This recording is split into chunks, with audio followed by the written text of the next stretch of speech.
EGM Network.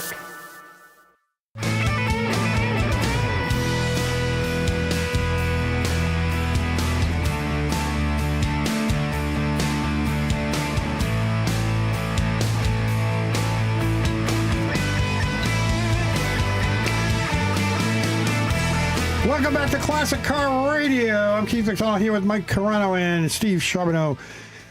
Before we get any further, I just want to thank Bill Maul. Did a great job at the show. I want to also thank John Stefanacci and Billy Diardin for their work, too. Yeah. Getting that show all put together. Good job, President John Stefanacci of the AACA Indian River County. Good job, John. That is a good group of guys. Yeah, they are good guys, all of them. Billy Diardin's a great guy. And Bill Maul, of course, who we had on the show right before the show, the big AACA show. And also, Mike, we lost a GTO guy today. Wasn't it yesterday, though? Yeah, was it yesterday or today? They announced it this morning, but he died. I believe he died yesterday. Yeah, Val Kilmer. Yeah. Val Kilmer. Val Kilmer. He died. Iceman. The Iceman, yeah. And he died...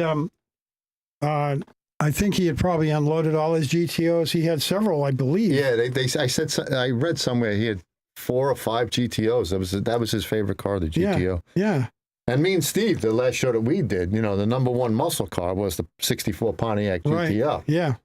So we had a big debate that day. I'll bet you guys did. But that was just one auto website that probably took some votes or something. Well, it said the greatest American muscle cars of all time. Yeah. Don't believe everything you read on the internet. So what do you think was the greatest? What's your opinion? Well, I think me and Steve talked about it. I think what they did was probably the 64 Pontiac GTO might have been the first muscle car. Yeah, well, they had some. You can't go by the Corvette because nobody really liked it back then. Not the Corvette. I was thinking more of the Mustang, of the Ford Fairlanes that were really loaded up. Those what did they have in them? 428s or something. Yeah. There were some fast cars. 64, 63, 62. They had Catalina 2+2s that were like 421s. Right. But they were a heavy car. Yeah. The GTO was the first time actually that they took a big V8, a 389, and dropped it into a smaller mid-sized car, which was way overpowered. And then they tri-powered it, and all of a sudden you have this muscle car. So I guess that's why it was considered the first. That's muscle what I thought. Yeah. That's why they thought that was number one because it was probably the first. Yeah, the muscle first. car. Yeah. So what do you think? Do you think that was it? Yeah, I kind of like the '69 Camaro ZR1. That was second. I thought that would have been up there. I think the Copo Camaro. I think the Chevelle should have been the LS6 Chevelle should have been up a little bit higher. Sure, yeah. But I mean, they put in the '70 Plymouth Cuda. I mean, if it's a Hemi Cuda, you can't go wrong with a Hemi Cuda. Right. True. Same thing with the '70 Dodge Challenger. If it's got the Hemi and it's good, the Shelbys are always good. Yep. I wasn't too thrilled about the '77 Firebird Trans Am. I mean, that's the Bandit. I mean, it's nice, but to me, it's not a muscle car. Yeah. Doesn't really have the power. It'd be better to go with the '69 Trans Am the first year it was out. Right. Yeah. So that was the dilemma me and Steve had. We weren't really. I got something for you at the shop. Oh, do you really? Okay. Oh good. boy. You got a '69 Trans Am in there? All right. So go ahead. I gotta stop. What do you got Look at there? that. I'll have to swing in there for sure now. All right. What news you got going? All right, we got some news. Before you get into it, we got to mention Todd. Todd's not here. Todd's not here. What? Yeah. Where's Todd? What? Todd sold the farm, and he's moved to Tennessee, right? But he's still coming back to work, right? To work down on some cars. He's got to do still or finish He's got to finish some cars at your shop, right, Steve? At your shop? Yeah, he's got to finish cars. Yeah. Okay. Not vaguely all at mine. I mean, he has another place too. Oh, does he? Okay. Because he's got a couple cars, and but Todd's been with us for what, 6 years? Yeah, maybe longer. He's been around for a while. Yeah, quite a while. So we're gonna miss the big guy. Yeah, we will definitely. So he posted pictures this morning, a short video of the sheep running around, and the donkeys. He's taking the donkeys out to pasture. He said. Yeah. Yeah. And I wrote the new ranch Mellowstone because Todd's so quiet. Yeah. That's why I called it Mellowstone, but he got a good laugh out of it. Anyway, good luck, Todd. Good luck, Todd, up there. And anytime you're down here, you can welcome on the show, of course. Absolutely, always. So we got a report A few weeks back, about a month ago, we said that the Dodge was kind of hedging on maybe doing a Hemi, maybe doing the big V8s again. And guess what? They decided to pull the trigger on that, bringing back the Hemi V8s. And this was on MotorTrend.com. Hemi V8s are so back and are headed for Dodge Muscle Cars. Production of most Hemi engines allegedly resumes in August for Ram and Dodge products. So that's good news. So we didn't get edged out by these six-cylinder turbos. We didn't get edged out by EVs or anything like that. You get your good old Ram 1500 like Mike's got with a Hemi in it, right, Mike? Yep. Yeah, 5.7. Yep. Yeah, great truck. And the 392 for 6.4 liter, of course, with a supercharge. That's in the Hellcat Hellcat. V8. Yeah, that's the 6.2 liter. Imagine that. That's in the TRX. Right. That's the new Charger right there, right, Jesse? You got up on the board there? Probably, huh? I believe that's the new Charger. I think so. Yeah. Yeah. Because, I mean, it looks, I think it looks really sweet. I mean, it looks better than the Challenger. Yeah, I agree. I think it needs I think it needs a better wing than that one. Yeah. My 2008 Charger RT that I had a little bit better wing, and I think that wing was better. That wing reminds me of a Camaro, kind of a 69 Camaro. Right, that they just looped it up. They swept it up. Yeah. See, I don't like the rounded roof on it. You look at the roof line on it, it looks like an Audi. I don't like that. Oh, okay. Oh, yeah. I like when it's more squared. Yeah. See, like right there, it has that slope in the back. Yeah. I like it where it used to come down and have that little tiny slope in the bevel in it. And it looks a little like a Camaro in the front. Yeah, they're all trying to get to that front end. Yeah, they're doing that. Yep. We want to know when Chevy's bringing back the Chevelle. It's not going to happen. I hope so. I hope they bring that back. Well, they brought back the Hummer, but it's an EV. You know? Right. So you don't want to bring back a Chevelle that's an EV. Definitely not, please. No. You know? Oh, well, they got the prototypes, though. They got the Monte Carlo, and then they got the Chevelle. And then, you know what I wanted them to bring out, which they get off their butt, build that stupid Cyclone they got. Yeah. Right. The upgraded Cyclone. Right. That would be nice. That would be cool. You want to sell some cars? Start producing them. Producing them here. In America only. Would that be in a Colorado body? I would think. That's a full-size truck. Is it now? Oh, yeah. The Cyclone, though? Oh, yeah. I got the video of it. Supercharged 6.2. Wow. Oh, yeah. And that thing is nice looking. I'll bet it's fantastic. And the stance on that truck is beautiful. That's good that Dodge changed their mind, though, about the V8 Hemi. Yeah, fantastic idea. Yeah, you know why they did that? Why? Because Trump's backing off. They That's true. They ain't worried about all this Right, that's true. pension gas crap. Yeah, gas is coming down, and those EPA mandates that were thrown out are getting thrown out again. So we don't have to worry about 2035, I guess, right? So they're saying in your article that it's going to start again in August. Right. Perfect. At the Dundee engine plant in Michigan, and it won't be limited to 5.7. The sources are correct. The plant will also build all Hemi variants, including the 392 and Hellcat engines. Whether that includes all variants of the Hellcat remains to be seen. Right. So, Didn't they have like a Elephant? Didn't they have something called a Elephant? Like it was a huge motor? Maybe. That makes sense because they used to call the it Hemi with the Elephant with it. I thought with the 426 used to be I thought Elephant. they made a huge Hemi engine. Really? Okay. I might be wrong, but You're probably wrong. Yeah, No, probably. It's you. Next, GM will void your Corvette ZR1's warranty if you flip it to someone. Now, I don't mean flip it over. I mean, if you're thinking about selling a ZR1 within a year of purchase, expect the buyer to hate you.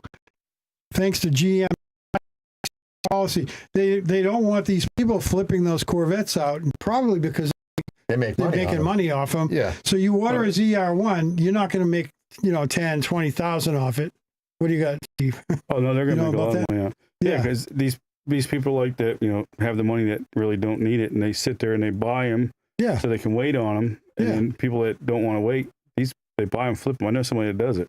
Yeah. Does all the do they Hellcats, really? does the F250 Platinums. And Wow. he'll sit there and he knows how to do it, and he keeps them for a certain amount of time, and he'll bank anywhere from 10 to 50, 60 grand per car. Wow. He does them on the special edition motorcycles too and all that. He's ordered 2 of these already.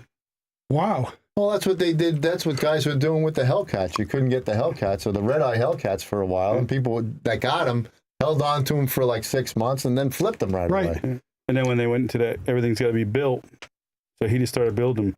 And then he got one of the closest to the last the plum crazy color on Plum crazy one purple? of the Plum on one of the crazy purple. Hellcats. And he I know he banked over $100,000 profit on that car. Wow. When they said when they announced they weren't doing the V8s no more, he sold that car. And that car he pocketed over $100,000 on that car. That's Unreal. great. And those are new cars too. This is not an old car. So So your warranty is customers, customers who buy or lease a Chevy Corvette ZR1 will have to sign a piece of paper saying that if you decide to sell or otherwise transfer ownership of that car within the first 12 months, you forfeit all warranties, bumper to bumper, powertrain, you name it, it's gone. And you relinquish all opportunities to reserve or place an order for any in-demand model of the GM Corvette. So you really they're really cracking you really down. cut your nose off to spite your face if you sell that, man. And so, and as was the case before, the penalty trickles down to subsequent owners. The agreement notes that as a penalized owner, it's even your responsibility to communicate the loss of warranty coverage to anybody that you sell it to. So you have to tell them that they have no warranty's not warranty. included. Imagine that. That's terrible. A car that expensive and you I don't wonder have how a they get warranty. away with that though too. I mean, because that's Don't buy the car. If you can't sign the paper, you don't get the car. Well, most of these right? people could always, what's that thing that Ice-T promotes? Car Shield. Right. So you get the Get car shield warranty. instead, Car yeah. Shield warranty. Yeah, that's yeah, not, it's almost like how can they avoid your warranty because it's 3 year $36,000. Right. Right. I guess because a lot of these warranties aren't transferable. Even with your house, they won't let you transfer a warranty on certain But if things. you buy a car though brand new, you still got the 3 year 36. Not anymore. But Not with that Corvette. it's under your name, though. You're not. What you got to do Right. is you got to wait 366 days. Then Right, you can and flip. then you can flip it. Then And you then can flip it's it. okay. Yeah, Oh, okay. absolutely. All right, here's another one that, Mike, you guys were arguing about these muscle cars, the best muscle cars. Yeah.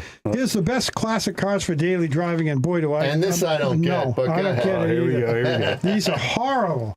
All right. 38 through 2003 Volkswagen Beetle, the old Bug.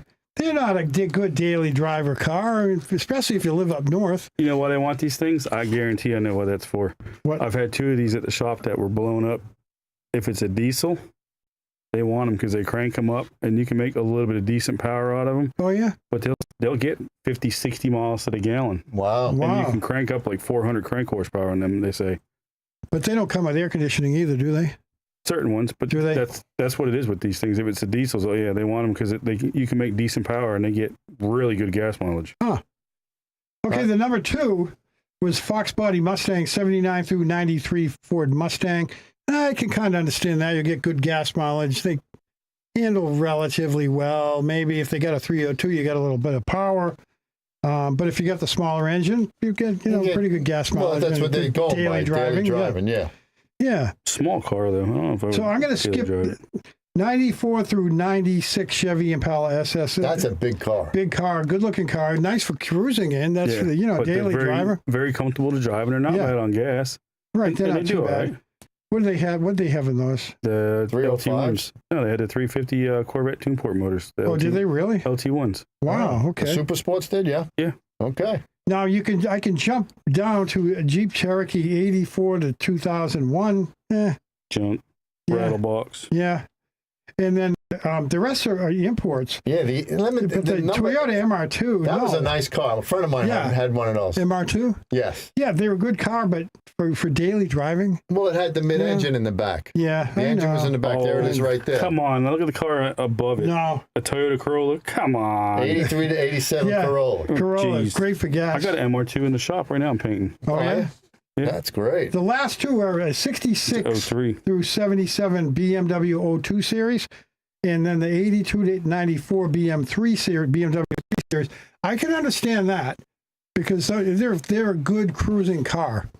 And everybody says those handled real well. They do handle great, especially those old 66 through 77 02s, the BMW 02. They actually are kind of a boxy looking car, but they really handle well.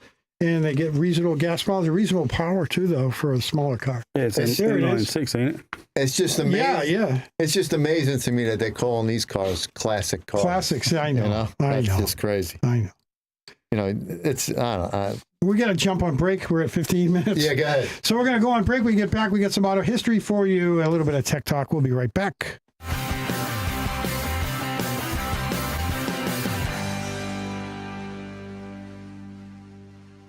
What's on your list? Ice cream? Laughing so hard it hurts? The way the sun feels on your face? For one child, a simple list of brilliant things becomes a lifeline, a way to bring hope to his mother, and maybe to himself. Every brilliant thing is a funny, heartfelt journey through life's ups and downs, where you help tell the story. Now playing on the Waxlack stage at the beautiful Riverside Theater. Get your tickets now at the box office or riversidetheater.com. At Sunshine Furniture, our 35,000 square foot showroom is filled with the largest selection of in-stock coastal furniture on the Treasure Coast. Dining and bedroom sets, occasional tables, sofas, sleeper sofas, love seats and chairs, and all the latest styles and colors from Tommy Bahama, Lexington, Hooker, Riverside, Universal Coastal Living, Four Seasons, Braxton Color, and Capri.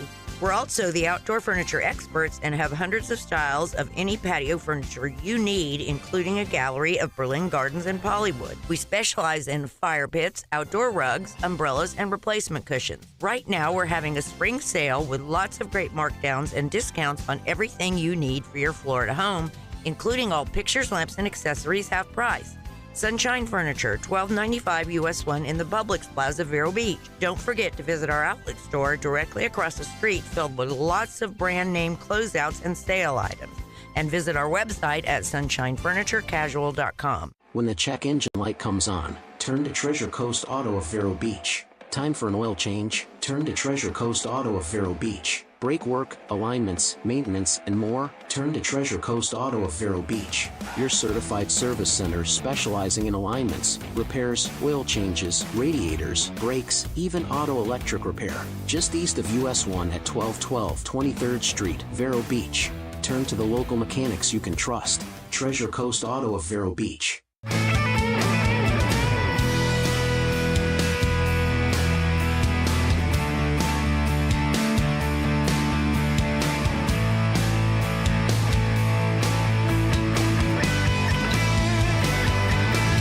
Welcome back to Classic Car Radio. Hey, I'm going to run through some auto history real quick. We got some tech talk questions, and I'm going to skip a couple of these. But March 28, 1941, workers began clearing land for what will become Ford's Willow Run plant, but they didn't build cars there. They made military aircraft. They made the B-25, I think. I don't know. Not the Mitchell B-24s. I think it was a B-25. And, yeah. Wait a minute. Yeah, the B-24. Maybe it was a B-24. Maybe, I don't know. I forget now. I used to know all these planes a few years back, but I don't anymore. But anyway, they built those. They would later be owned by Kaiser Motors and then General Motors at Willow Run. March 30th, this is a big date. March 30th, 2009, President Barack Obama informed struggling GM and Chrysler that they must make some dramatic changes to be eligible for their bailout loans. Remember the big bailout. You didn't even see a car ad back then. You didn't see a car ad on TV for any car maker. Nobody was buying cars whatsoever, and they wanted to keep these people working. So these changes included the death of Saturn, Hummer, and the entire Pontiac division. I wonder why Pontiac. Plymouth. Well, I'll tell you what. Obama told them to get rid of Buick. Oh, really? But GM said, no, we sell too many Buicks in China. Oh, that's one of the few cars that go over there. Yes. So Pontiac lost out because Buick was selling well in China. Gotcha. Otherwise, Pontiac would still be around to this day. So thanks, Obama. Let's not get crazy. Thanks, Obama. That Pontiac will still be around. You know something? They lost all their pizzazz when they started naming them, G4, G6, G8. Right. Yeah. They, don't do that to cars. Real Pontiac. Name names, Yeah. Like GTO or Le Mans or, get a name. Give the there. names, I got Chevy you. never jumped into that baloney, See, I got you some pictures of a real one. What is that? I can't see it. You can't I'm blind. see that. That's his Pontiac Trans Am he's got in the shop. The Trans Am in the shop, Ram Am? Yeah. Oh, yeah. What else you got? Okay, March Gorgeous 31st, 1932, first car equipped with a Ford's new low-price V8s go on sale. 1932. Yeah. And then April 1st, listen to this. Plymouth Barracuda was introduced in 1961 on April Fool's Day. See, I didn't know it was that old. Yeah. 1969, the last Corvair rolled off the assembly line, April 1st. 1970, AMC debuts the new Gremlin. Good car right there. Yeah, the Gremlin. Hey, Mikey's got one of those. April 2nd, nope, I'm going to skip that one. Bill Elliott sets a NASCAR speed record at Talladega, 212.8 miles per hour. Fastest man alive, they called him at that time. And then April 5th, 1923, Firestone begins producing inflatable tires. So they've been around for 102 years, inflatable tires. Wow. So Tech Talk. Let's do some Tech Talk. Go ahead, What do we jump get left? right in. We only get You got about 3 minutes, 4 4 minutes. Henry in Palm Bay has a Trans Am. Speak of the devil, 74. That's a great year for a Trans Am. Needs a paint job. Let's see. He says he wants to go changing the color from blue to black. I would like to restore it to blue again, but I would like to add the TA. Here's the problem. He wants to put the TA decal on the hood, but it needs some tiny dent repairs and some bumper repairs. Should I request a base clear, or should I go put it on? Should I put the decal on prior to clear coating or after? That's his question. What He do you had a big, long question to What figure do you that do, out. Steve? You put it on before or after The clear decal. coat? If you want it originally, you got to put it on before. Yeah, and then Yeah. clear over it You put it on after. after? Yeah. Okay. Otherwise, you can put it on. You just got to be careful, and then you got to make sure it's a good decal too, because you can clear over certain decals and they'll actually shrink. Yeah, crimples. They yeah. crimple up too. It'll have maybe? a reaction. Okay. If you know, listen, if you know a good airbrush guy, paint it on. Paint it on. Yeah, and then clear That's it. the way to do it. Oh, yeah. Yeah, but if the car doesn't sit out in the sun, I'd base coat, clear coat it, and then put the decal on it. If Yeah. the car doesn't sit out in the sun, That way if it thing will fails- last 20 years. Yeah, that way too, if The- it fails. The decal's been on my Z28 since 1991, Right. Wow. and it Okay. still looks like brand new after when I had that car painted, and it still Okay. looks great. Next question. Okay, Al from the internet says, guys, I have an evaporator in my 75 Olds HO. It keeps freezing up the compressor, then cycles every 15 seconds. Happens in max or normal at any fan speed. What's happening there? Sensing switch. That's what I found. Or Pressure cycling switch. Yeah. Excuse me. Any idea about that, Steve? It could be the pressure cycling switch too. Sometimes it doesn't hold enough pressure, so it kicks them on and off. But he says, it's freezing up. Also, it could be low on Freon too. I see a lot of guys, they'll switch it over from the 12 to 134, and they don't put the right amount of Freon in it. Gotcha. And Okay. that'll do it too. All right, we'll do one more, I guess.